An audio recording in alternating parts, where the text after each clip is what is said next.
السلام علیکم ورحمۃ اللہ وبرکاتہ۔ الحمد للہ الذی انزل علی عبدہ الکتاب ولم یجعل لہ عوجا قیما لینذر بأسا شدیدا من لدنہ ویبشر المؤمنین الذین یعملون الصالحات ان لہم اجرا حسنا ماکثین فیہ ابدا وَيُنذِرَ الَّذِينَ قَالُوا اتَّخَذَ اللَّهُ وَلَدًا مَا لَهُم بِهِ مِنْ عِلْمٍ وَلَا لِآبَائِهِمْ كَبُرَتْ كَلِمَةً تَخْرُجُ مِنْ أَفْوَاهِهِمْ إِنْ يَقُولُونَ إِلَّا كَذِبًا وَالصَّلَاةُ وَالسَّلَامُ عَلَى مُحَمَّدٍ خَاتِمِ الْأَنْبِيَاءِ وَالْمُرْسَلِينَ وَعَلَى آلِهِ وَأَصْحَابِهِ أَجْمَعِينَ۔ أما بعد فقد قال الله تعالى في كلامه المجيد والفرقان الحميد فأعوذ بالله من الشيطان الرجيم بسم الله الرحمن الرحيم قل لا أملك لنفسي نفعا ولا ضرا إلا ما شاء الله ولو كنت أعلم الغيب لاستكثرت من الخير وما مسني السوء إن أنا إلا نذير وبشير لقوم يؤمنون صدق اللہ العظیم۔ ناظرین کرام، اس وقت آپ دیکھ رہے ہیں اقرا ٹی وی پر لائیو Q&A کا پروگرام۔ مفتی محمد اشفاق یہ پروگرام لے کر آپ کی خدمت میں حاضر ہیں، اور یہ پروگرام پیر سے لے کر جمعہ تک اسی وقت نشر ہوتا ہے۔ پروگرام کی ترتیب یہ ہے کہ شروع میں کسی موضوع پر گفتگو ہوتی ہے اور اس کے بعد آپ کے لیے لائیو کالوں کا سلسلہ جاری کیا جاتا ہے، جس میں آپ دینی سوالات کے جوابات یا اپنی پریشانیوں کا حل قرآن و سنت کی روشنی میں معلوم کرتے ہیں۔ ہمارے جو گفتگو چل رہی ہے ہماری، وہ سورہ اعراف کے بارے میں ہے۔ گزشتہ کل سوال جو ذکر کیا تھا مشرکین کا، اللہ تعالیٰ نے اس سوال کو قرآن مجید میں 3 جگہ ذکر کیا ہے کہ وہ آپ سے یہ پوچھتے ہیں قیامت کا ٹائم کیا ہوگا، یعنی کب قیامت آئے گی، اس کا ایگزیکٹ ٹائم بتا دیجئے۔ فرما دیا قُلْ إِنَّمَا عِلْمُهَا عِنْدَ اللَّهِ۔ ایک ہی آیت میں 2 جگہ اس کا جواب دیا گیا۔ پہلے فرمایا قُلْ إِنَّمَا عِلْمُهَا عِنْدَ رَبِّي، میرے رب کے پاس اس کا علم ہے۔ پھر دوسرا تاکید دوبارہ قُلْ إِنَّمَا عِلْمُهَا عِنْدَ اللَّهِ، اس کا علم بے شک اللہ ہی کے پاس ہے۔ ان کا یہ ایک عقیدہ تھا، ایک بلیف تھا کہ جو شخص بھی اللہ کا پیغمبر ہے وہ سب کچھ جانتا ہو، اس کو تمام طرح کے اختیارات ہوں، وہ جو چاہے کر سکتا ہو۔ اس کو قرآن نے رد کر دیا، اس کا علم اللہ کے پاس ہے۔ اس کے بعد فوراً یہ آیت ہے قُلْ لَا أَمْلِكُ لِنَفْسِي ضَرًّا وَلَا نَفْعًا إِلَّا مَا شَاءَ اللَّهُ۔ فرما دیجئے پیغمبر صلی اللہ علیہ وسلم کہ میں اپنی ذات کے بھی نفع نقصان کا اختیار نہیں رکھتا۔ جو ان کا بلیو اور عقیدہ تھا اس کو رد کر دیا جا رہا ہے۔ دیکھیے ہمارا عقیدہ ایک بات مکمل ہے ہمارے عقیدے کے بارے میں۔ نبی اکرم صلی اللہ علیہ وسلم کو اللہ نے وہ علم دیا جو دنیا انسانیت میں کسی کو نہیں دیا گیا۔ تمام انسانوں سے زیادہ، تمام انبیاء سے زیادہ، تمام رسولوں سے زیادہ آپ کے پاس علم تھا۔ چاہے وہ علم ماضی کا ہو، انبیاء کرام کے زمانے کا، آدم علیہ السلام سے لے کر عیسیٰ علیہ السلام تک، یا وہ علم قیامت تک کا ہو، یا وہ علم قیامت کے بعد پیش آنے والے مسائل، حساب و کتاب، حشر و نشر، قیامت، جنت و جہنم، پل صراط، یہ سب سے زیادہ یہ علم بھی آپ کو دیا گیا۔ لیکن اللہ کے علم کے سامنے اس کی حیثیت حضرت موسیٰ علیہ السلام اور خضر علیہ السلام سفر کر رہے ہیں، ایک چڑیا نے آ کر پانی پیا، وہ چڑیا بیٹھی ہے اس بوٹ پر جس میں یہ دونوں سوار ہیں۔ حضرت خضر علیہ السلام نے پوچھا موسیٰ علیہ السلام سے، بتلائیے اس چونچ میں آیا ہوا پانی اور اس سمندر کے پانی کو کیا نسبت حاصل ہے، کمپیئر کر سکتے ہیں آپ؟ فرمایا کہ نہیں۔ کہاں اتنا سا پانی اور کہاں یہ سمندر کا؟ کہا میرا اور آپ کا علم اور سارے انسانوں کا علم اس چڑیا کے چونچ میں آئے ہوئے پانی کی طرح ہے، اور اللہ کا علم اس سمندر کی طرح ہے۔ اور یہ بھی ایک مثال کے لیے کہا گیا، ورنہ اللہ کا علم اس سمندر کے پانی سے بھی زیادہ ہے۔ آگے جو آیت ہے اسی حصے کا ٹکڑا، میں اپنے نفع نقصان کا اختیار نہیں رکھتا، ولا اعلم الغیب، اور میں غیب کا علم بھی نہیں جانتا۔ غیب کسے کہتے ہیں؟ الغیب ما لم یقم علیہ دلیل، جس پر کوئی دلیل نہ ہو اور جس کی کسی کو اطلاع نہ دی گئی ہو، یہ غیب ہے۔ اللہ تعالیٰ نے جس کی اطلاع دے دی قرآن میں یا حدیث میں، نبی صلی اللہ علیہ وسلم کو بتلا دیا گیا، وحی کے ذریعے فرشتے نے آ کر آپ کو بتلا دیا، اب وہ غیب نہ رہا، چاہے وہ آنے والے واقعات ہوں، جیسے دجال کے بارے میں آپ صلی اللہ علیہ وسلم نے بتلا دیا، ایسا ہوگا ویسا ہوگا، اس کی آنکھ ایسی ہوگی، وہ کانا ہوگا، وہ سفر کرے گا، وہ اس طرح کرے گا، یہ بتائے گا، استدراج اس کی ذات سے نکلیں گے، یہ تمام باتیں، یاجوج ماجوج کا نکلنا، عیسیٰ علیہ السلام کا نازل ہونا، یہ سب بتلا دیا گیا۔ یہ اللہ کی طرف سے آپ کو جو علم دیا گیا آپ نے امت تک پہنچا دیا۔ لیکن جس بات پر کوئی دلیل نہ ہو یا کسی نبی کو اطلاع نہ دی گئی ہو، وہ غیب ہے، وہ اللہ تعالیٰ ہی جانتا ہے۔ قرآن مجید میں یہی الفاظ ولا اعلم الغیب 4 جگہ استعمال ہوئے ہیں۔ سورہ انعام میں فرمایا قل لا اقول لکم عندی خزائن اللہ ولا اعلم الغیب، فرما دیجئے پیغمبر صلی اللہ علیہ وسلم کہ میرے پاس، میں نہیں کہتا کہ میرے پاس اللہ کے خزانے ہیں اور نہ میں غیب جانتا ہوں۔ پھر اسی طرح سورہ ہود میں یہی الفاظ ولا اقول لکم عندی خزائن اللہ ولا اعلم الغیب، اور سورہ عنکبوت میں فرما دیا قل لا يعلم ما في السماوات والارض الغیب الا اللہ، فرما دیجئے پیغمبر صلی اللہ علیہ وسلم نہیں جانتا ہے جو آسمان و زمین میں ہے غیب سوائے اللہ کے، یعنی اللہ ہی کو پتہ ہے، باقی کوئی نہیں جانتا۔ اور آگے آیت کا حصہ اور واضح کلیئر وَلَوْ كُنْتُ أَعْلَمُ الْغَيْبَ لَاسْتَكْثَرْتُ مِنَ الْخَيْرِ، اگر میں غیب جانتا ہوتا تو سب خیر کو جمع کر لیتا، کوئی تکلیف نہ پہنچتی۔ احد میں جو شکست ہوئی 70 صحابہ کرام شہید ہوئے، یہ تکلیف نہ پہنچتی اگر مجھے پتہ ہوتا۔ اسی طرح زہر میں بجھا ہوا کھانا، زہر ملا ہوا کھانا آپ کے سامنے پیش کیا گیا، آپ نے کھا لیا، پتہ ہوتا تو نہ کھاتے۔ اور بہت سے واقعات آپ کو، صحابہ کرام کو تکلیف ہوئی، 70 صحابہ بیر معونہ میں شہید ہو گئے۔ قبیلے نے آ کر یہ کہا تھا کہ آپ کچھ صحابہ کو ہمارے ساتھ بھیجئے، ہم لوگ انٹرسٹ رکھتے ہیں اسلام کے بارے میں تو وہ کچھ سکھائیں گے ہمارے قبیلوں کو۔ آپ نے 70 ایسے صحابہ جو قرآن کے پڑھنے والے پڑھانے والے تھے ان کو بھیجا، ان کو لے جا کر انہوں نے شہید کر دیا۔ 40 دن تک آپ صلی اللہ علیہ وسلم نے ان پر بد دعا کی۔ فجر کی نماز کے اندر قنوت نازلہ جو پڑھی ہے وہ اسی موقع پر، اگر آپ کو پتہ ہوتا تو پھر آپ کیوں بھیجتے؟ 70 صحابہ کو آپ نے ایک ساتھ بھیجا۔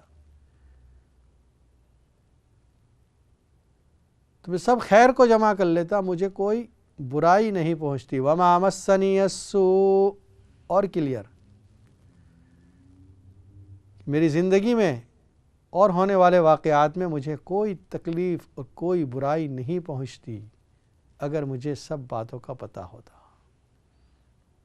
حضرت عائشہ رضی اللہ تعالیٰ عنہ فرماتی ہیں میرے تو رونگٹے کھڑے ہو جائیں، یا وہ شخص جس نے یہ بات کہی اس نے اللہ پر جھوٹ باندھا جو یہ کہتا ہے کہ محمد صلی اللہ علیہ وسلم غیب جانتے تھے۔ اب حضرت عائشہ سے بڑھ کر کس کا علم ہوگا؟ وہ فرماتی ہیں جو یہ کہتا ہے اس نے اللہ پر جھوٹ باندھا۔ اور سامنے دونوں دوسرا حصہ بھی قُلْ لَا أَمْلِكُ لِنَفْسِي نَفْعًا وَلَا ضَرًّا، اپنے ذات کے لیے بھی نفع نقصان کے اختیار میں نہیں رکھتا۔ کچھ لوگ سمجھتے ہیں آپ کے ہاتھ میں پورا اختیار دیا گیا، آپ جو چاہے کریں۔ دیکھ لیں انبیاء کرام میں، عام انسانوں میں سب سے اعلیٰ مقام آپ کا ہے، لیکن اللہ کے سامنے آپ کا مقام سبحان الذی اسریٰ بعبدہ لیلا من المسجد الحرام، پاک ہے وہ ذات جو اپنے بندے کو لے کر چلی ہے۔ اللہ خالق ہیں، اللہ مالک ہیں، اللہ پیدا کرنے والا ہے، اللہ عالم الغیب ہے، اللہ کے پاس ہر چیز کا اختیار ہے۔ وَرَبُّكَ يَخْلُقُ مَا يَشَاءُ وَيَخْتَارُ مَا كَانَ لَهُمُ الْخِيَرَةُ، سب کچھ اللہ کے قبضے میں ہے۔ یولج اللیل والنہار یقلب اللیل والنہار، دنیا کو الٹنا پلٹنا، رات اور دن کا آنا جانا، یہ سب کچھ اللہ کے اختیار میں ہے۔ ان انا الا نذیر وبشیر لقوم یؤمنون، میں تو صرف بشارت دینے والا ہوں اور ڈرانے والا ان لوگوں کو جو ایمان لاتے ہیں، کہ جو بھی ایمان لائے گا اس کے لیے جنت کی بشارتیں دوں گا، اور جو ایمان نہیں لائے گا اس کے لیے جہنم کے عذاب کا ڈر سناؤں گا۔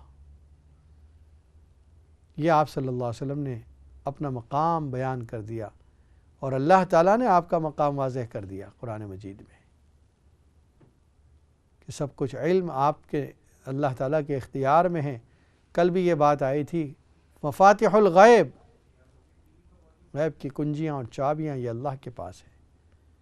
کوئی نہیں جانتا کل کیا ہونے والا ہے، کوئی نہیں جانتا کہاں مرے گا کوئی شخص۔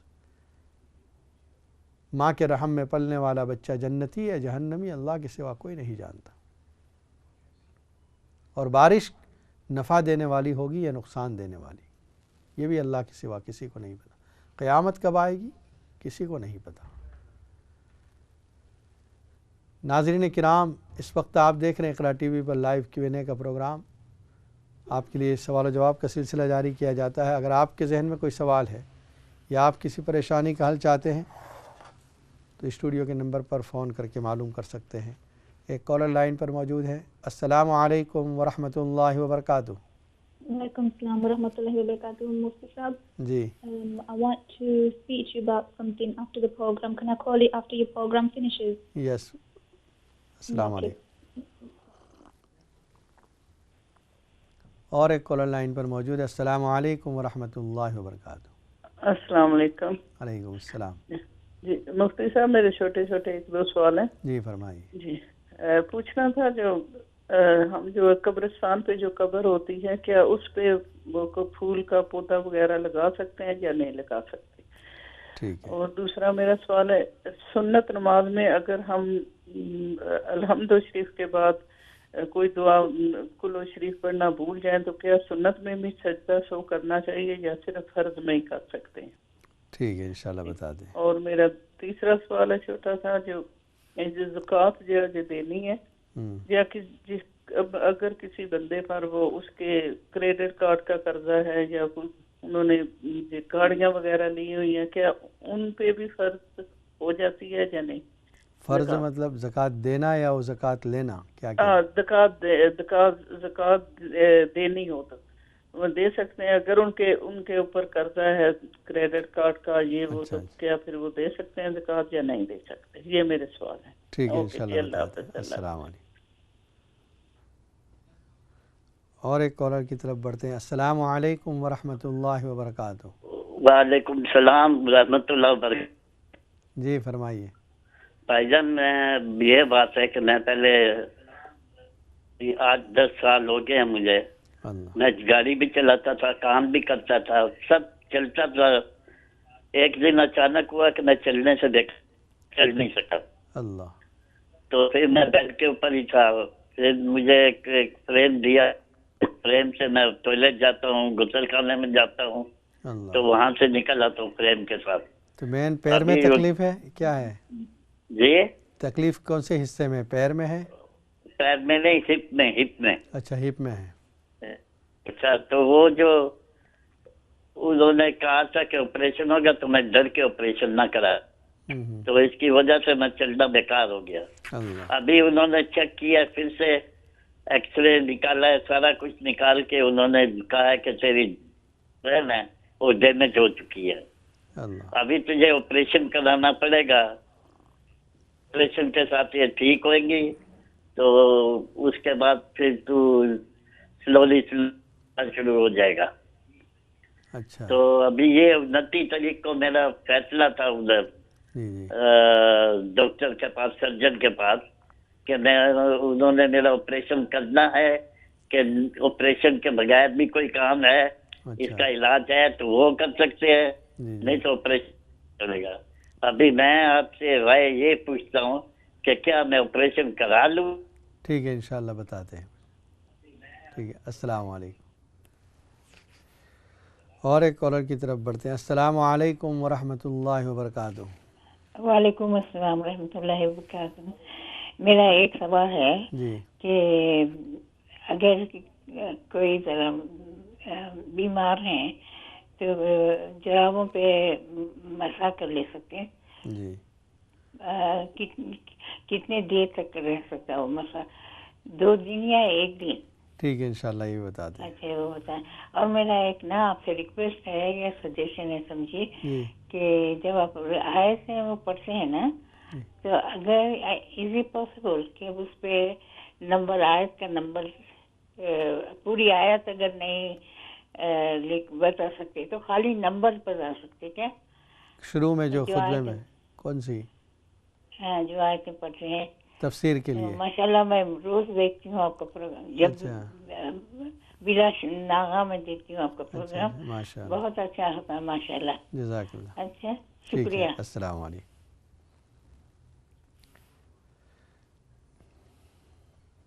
پہلا جو ہماری بہن کا سوال تھا، قبرستان میں ہم قبر کے اوپر پھول کا پودا لگا سکتے ہیں یا نہیں. نبی اکرم صلی اللہ علیہ وسلم ایک مرتبہ گزر رہے تھے، آپ نے 2 قبروں کو دیکھا کہ جس پہ عذاب ہو رہا تھا. اللہ تعالیٰ نے آپ کو دکھا دیا. نبی اکرم صلی اللہ علیہ وسلم وہاں ٹھہرے اور اپنے ساتھیوں سے کہا ان 2 قبروں پر عذاب ہو رہا ہے. وما يعذبان بکبیر، کسی بڑے گناہ کی وجہ سے عذاب نہیں ہو رہا ہے. بڑے گناہ کا مطلب ایسا گناہ جس سے بچنا مشکل ہو یا جس کو لوگ بہت بڑا گناہ سمجھتے ہوں، ایسا بھی نہیں، لیکن عذاب ہو رہا ہے اس پر. ایک کے بارے میں یہ فرمایا کہ پیشاب کے چھینٹوں سے بچتا نہیں تھا، یعنی کپڑے ناپاک ہو جاتے تھے، پیشاب کرتے وقت چھینٹے پڑ جاتے تھے کوئی لاپرواہی سے. دوسرا وہ یمشی بالنمیمتی، جو چغلی کیا کرتا تھا، ادھر کی بات ادھر تاکہ آپس میں لڑائی ہو جائے. لوگ اس کو بہت معمولی سمجھتے ہیں، لیکن یہ بہت بڑا گناہ ہے کہ کسی 2 آدمیوں کے درمیان لڑائی ڈلوانے کے لیے، فساد پیدا کرنے کے لیے آدمی ادھر کی بات ادھر لے جائے. پھر آپ صلی اللہ علیہ وسلم نے ایک درخت کی برانچ، کوئی ٹہنی توڑی اور اس کو بیچ میں سے چیر کر آدھا اس پہ لگا دیا، آدھا اس پہ لگا دیا، اور فرمایا میری دعا ہے جب تک یہ تر و تازہ رہے گی وہاں تک ان کا عذاب کم ہو جائے گا. 2-3 پوائنٹس ہے اس مسئلے کے اندر. ایک تو یہ کہ نبی صلی اللہ علیہ وسلم نے یہ فرمایا کہ میری دعا کی وجہ سے اس میں تخفیف ہوگی. محدثین یہ بھی فرماتے ہیں کہ جب تک یہ تر و تازہ رہے گی، چونکہ یہ پتا جو ہے، یہ پتا، ہر پتا اللہ کی تسبیح بیان کرتا ہے، اس کی تسبیح کی وجہ سے اس میں تخفیف ہوگی عذاب میں. لیکن ایک تیسرا پوائنٹ بہت اہم ہے کہ نبی صلی اللہ علیہ وسلم نے اس قبر پر لگایا ہے جس پر عذاب آپ کو دکھایا گیا. آپ نے اپنی چچا کی قبر پہ نہیں لگایا، حالانکہ بڑے محبوب تھے. حضرت حمزہ رضی اللہ تعالیٰ عنہ آپ صلی اللہ علیہ وسلم کے چچا بھی ہوتے ہیں اور آپ صلی اللہ علیہ وسلم کے بھائی بھی ہوتے ہیں. رضاعی بھائی تھے حضرت حمزہ نے، اور نبی صلی اللہ علیہ وسلم نے ایک عورت کا دودھ پیا ہے، جس کی وجہ سے رضاعی بھائی بھی ہوتے ہیں. ان کی قبر پر آپ نے نہیں لگایا. اور آپ کے چہیتے مصعب بن عمیر اور کتنے صحابہ کرام شہید ہوئے جن کی نماز جنازہ آپ نے پڑھائی، جن کی قبر میں آپ اترے ہیں، ان کی قبروں پر آپ نے نہیں لگایا. اس کا مطلب یہ ہے کہ نبی صلی اللہ علیہ وسلم کے عام عمل سے یہ بات ثابت نہیں کہ آپ نے کسی قبر پر کوئی پودا لگایا ہو یا برانچ لگائی ہو.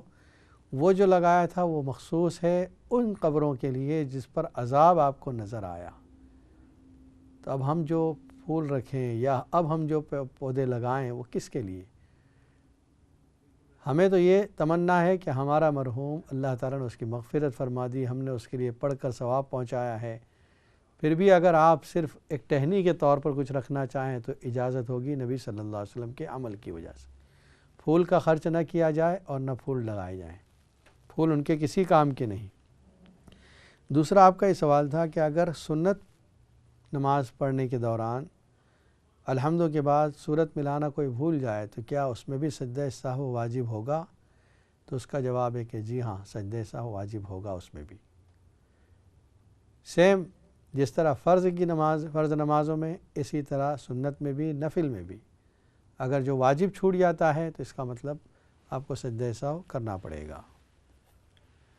اور ایک اور لائن پر موجود ہے. السلام علیکم ورحمۃ اللہ وبرکاتہ. وعلیکم السلام.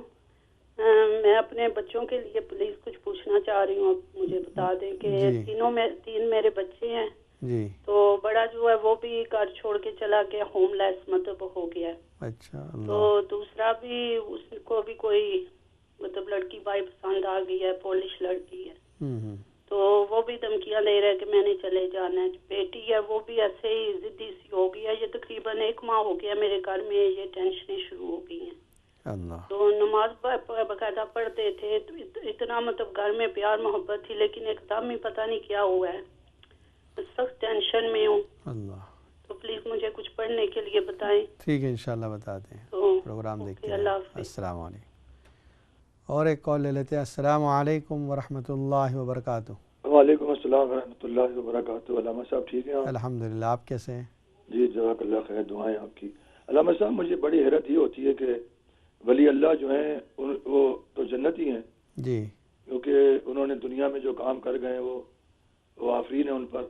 تو پھر انہیں یہ دنیا کے پھول کیوں چاہیے جب اللہ سبحانہ و تعالیٰ انہیں جنت کے پھول دے گا؟ بالکل. تو اس کیوں یہ لوگ کہاں مطلب کیا کون سی وہ ہے کہ ایک غریب کنٹری پاکستان جیسی، اس میں اتنے غریب ہیں جنہوں کھانے پینے کو نہیں ہے اور وہ کروڑوں روپیہ سال کا خرچ کرتے ہیں چیزوں پہ، پھولوں پر. تو انہیں کوئی عقل دینے والا نہیں ہے وہاں کہ بھائی کیا کرتے ہو تم؟ اللہ، بڑی حیرت ہوتی ہے مجھے دیکھ کر، بڑا صدمہ بھی ہوتا ہے. بلکہ وہ پھول کے خرچ کو کسی غریب کے گھر بنانے میں لگا دیں. جی، اور بہت سے جگہوں میں چاہیے پیسہ، لیکن وہ سوچ ہی نہیں ہے قوم کو. پتہ نہیں کیا چکر چلا رکھا ہے کہ کیا جادو کیا اور لوگوں پر جو پیچھے لگے ہوئے ہیں بغیر سوچے سمجھے. اللہ، بڑی حیرت انگیز بات ہے یہ. صحیح ہے. جزاک اللہ خیر. دعا میں یاد رکھے سب کو، صحت کی دعا کرے میرے اور سب مسلمان بھائیوں کے لیے. السلام علیکم. وعلیکم السلام ورحمۃ اللہ. ناظرین کرام، آپ نے صحیح بات کہ ہمارے بھائی نے کہ ولی اللہ تو اللہ کی طرف سے معاف ہے. انہوں نے اتنے خدمات کی ہیں دین کے لیے کہ ہم ان کو اللہ کا دوست کہتے ہیں. پھر ان کو کیا ضرورت ہے اس طرح کی پھولوں کی؟ اور یہ پھول کچھ دن مرجھانے کے بعد ختم ہو جاتے ہیں، کچھ دن تک تر و تازگی ہے، اس کے بعد ختم. بلکہ باقاعدہ ایک بزنس ہے. ہمارے ایک ساتھی بتا رہے تھے جو کسی بزرگ کے مزار پر گئے تھے کہ لوگ آتے ہیں چادر لے کر اور چڑھاتے ہیں. وہاں جو مجاور ہے اس چادر کو ان کے ہٹنے کے بعد فوراً اتار دیتا ہے، پھر سے باغ میں ڈال دیتا ہے. واپس جاتی ہے چادر اسی شاپ میں جہاں چادر بکتی. پھر کوئی بندہ خرید کے لاتا ہے، پھر اسی طرح اس کے سامنے چادر ڈالی، وہ جیسے ہی وہاں سے اس نے منہ پھیرا پھر سے لپیٹ کر پھر باغ میں ڈال دی. وہ ایک ایک چادر 10 مرتبہ بکتی ہے اور یہ دونوں کا اس میں فائدہ ہے. وہ اس کے مجاور کا بھی فائدہ ہے اور پھول بیچنے والے کا بھی فائدہ ہے. حق تعالی ہم سب کو ہدایت عطا فرمائے. انشاءاللہ بریک کے بعد یہ سلسلہ گفتگو جاری رہے گا. السلام علیکم ورحمۃ اللہ وبرکاتہ۔